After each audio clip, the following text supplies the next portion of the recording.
Welcome to the Explainer. Look, today we are opening up the vault on one of the absolute most critical, yet somehow most frequently mishandled areas of the entire Cambridge AS and A-level Accounting 97-6 syllabus. We're running a high-stakes strategy session today, a true masterclass focusing specifically on the preparation of ledger accounts. Now, to really help frame this, I want you to imagine two brilliant scholars I've recently worked with. We've got Alex, who is incredibly technical, highly disciplined, and excels at formulas, but tends to hit a brick wall when it comes to open-ended evaluation. And then we have Sam. Sam is a highly creative thinker who builds these incredibly strong arguments, but honestly, sometimes loses track of structural precision and exam timing. Throughout this explainer, we are going to look at the exam entirely through their eyes. We're going to decode the hidden rubrics and uncover exactly where top candidates bleed marks so that you don't make the exact same mistakes on exam day. Okay, let's dive into this right away. 15%. That is the magic number. The preparation of ledger accounts represents a massive 15% of the total marks in Paper 2. Think about that for a second. That is a gigantic chunk of your final grade sitting in just one single topic area. You simply cannot afford to leave these marks on the table. But here's the secret that a lot of students miss. The examiners aren't just looking to see if you can balance an account. Anyone can do that. What they are aggressively looking for is a specific high-level cognitive process. Here is our masterclass blueprint for today. We're going to hit the core principles, move into the procedural framework, tackle evaluation and analysis, and finally, we'll expose the most common examiner traps. Starting off with Section 1, Core Principles and Theoretical Architecture. Let's look at these high-tariff questions, those massive 9 to 15 mark problems, strictly through the examiner's lens. To really understand the theoretical architecture of this exam, we absolutely have to break down command words.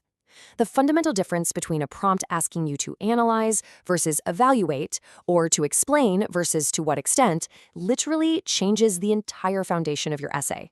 Demonstrating causal relationships is exactly what pushes a student from an average grade right into the top marking bands. This is where our scholar Sam, the creative, conceptual thinker, really excels.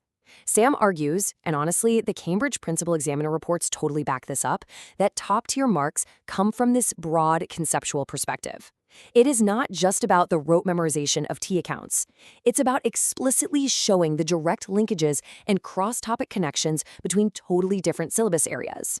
The examiners explicitly note, time and time again, that candidates who reference these cross-topic connections achieve significantly higher marks. You have to prove, beyond a shadow of a doubt, that you understand how a single change in a ledger impacts the entire broader financial architecture of the business. So, the absolutely crucial point here is understanding exactly where your answer falls within these three framework levels. Basic descriptive facts, well, they're only going to get you so far. That's just assessment objective 1. To unlock those top-tier marking bands, you need to deliberately elevate your response through the analytical level and finally push it all the way up to the evaluative level. You have to contrast your basic facts with higher-order critical reasoning when a command word specifically asks you to evaluate. Just listing descriptive facts it's essentially a trap. It's a guaranteed way to cap your score. You need to be weighing alternatives, comparing different accounting approaches, and ultimately making highly justified recommendations based on the data. Moving on to Section 2, the procedural framework. While Sam loves to focus on the conceptual side of things, our other scholar, Alex, pushes for a highly technical, factual methodology. And frankly, to survive the time crunch of a Cambridge exam, you absolutely need a bit of Alex's rigorous discipline. Alex aggressively champions this 6-step standardized sequence to systematically process any stimulus material you're handed. First, you deconstruct the question to isolate the exact command word and the hidden constraints. Second, extract the relevant data from the texts and tables. Don't just read it, pull what you need. Third, select your specific analytical framework. Fourth, execute the math with crystal clear notation. Fifth, verify your results for reasonableness. Ask yourself, does this number actually make sense for this business? And sixth, present your findings using highly precise accounting terminology.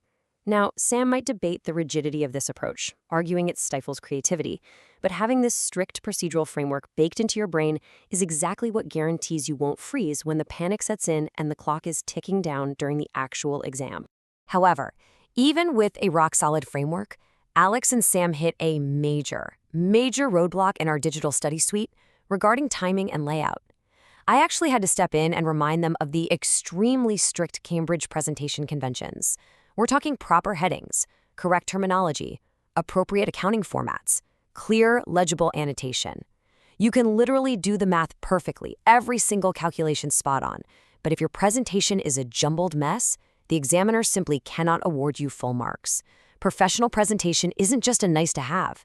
It is a heavily weighted, critical part of the assessment. Okay, right before we crack open the hardest part of the evaluation framework, I want to take a quick second. If you are serious about mastering these exact strategies, make sure to hit that subscribe button for @acetheexam_IGCSE and turn on all your notifications. We drop weekly Cambridge breakthroughs just like this one, and hitting that bell ensures you never miss a high-level strategy that could literally bump you up an entire grade boundary. All right, Section 3, Evaluation and Critical Analysis. Let's jump straight into our pause and practice workshop. In complex ledger account problems, you need to realize that the final answer isn't the only thing that matters. The actual process, the clear, visible, logical steps you take on the paper, earns vital method marks. I guide my scholars to use this exact deconstruct, solve, evaluate cognitive strategy. In fact, when Alex and Sam were stuck on a deeply flawed paragraph in their practice essay, I paused their session and we used this sequence to rewrite it out loud into a flawless full-mark response. Identify the given info, break it into logical chunks, solve systematically, check for reasonableness, and make justified recommendations. If you visibly show the examiner this chain of thought, you are constantly scooping up method marks, even if a minor calculation error occurs somewhere along the way. Think deeply about how you handle data interpretation. When you are presented with a massively complex text excerpt or a dense financial table, you need to do more than just extract the data. You have to interpret the underlying relationships. It's not just about what the numbers are, right? It's about what those numbers actually mean for the survival and strategy of the business. You must draw evidence-based conclusions. This is literally the main difference between a candidate who just copies numbers directly from the stimulus and a top-tier candidate who actually synthesizes and analyzes them. And now for the climax of our strategy session, Section 4, Examiner Traps. We've combed through exclusive strategic warnings taken directly from the Cambridge Principal Examiner reports. And I have to tell you, what we found is incredibly eye-opening. For this next part, I want you to actively engage with this. Imagine a poorly written, highly flawed student response. The numbers in it are somewhat right, but the execution and layout are deeply problematic.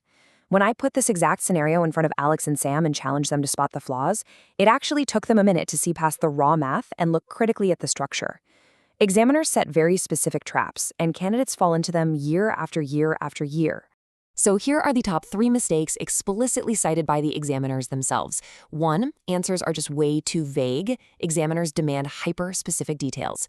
2, students completely forget to check format and presentation, losing the easiest marks on the paper. 3, answers lack specific context. A really great memory hack to avoid this entire mess is to use the acronym VFC, Verify, Format, and Context. Seriously, write that down. If you aren't doing those 3 specific things on every long-form question, you are throwing away your grade. And this brilliantly illustrates the absolute classic mistake we see all the time. If you compare a generic answer to a context-specific one, the difference is night and day. A generic answer might be technically true in a textbook sense, but it has zero link to the actual scenario on the exam. A context-specific answer, however, is directly tied to the stimulus material provided. Listen to me on this, examiners actively penalize generic answers. Every single analytical point you make must be linked to the given scenario. If the prompt is about a struggling local manufacturing firm, your ledger analysis must speak directly to the struggles of that specific manufacturing firm. This exact quote from the Principal Examiner report sparked a massive breakthrough for both Alex and Sam during our session. The examiners state clearly, top-scoring candidates demonstrate evaluative thinking by questioning assumptions, considering different perspectives, and justifying decisions with evidence.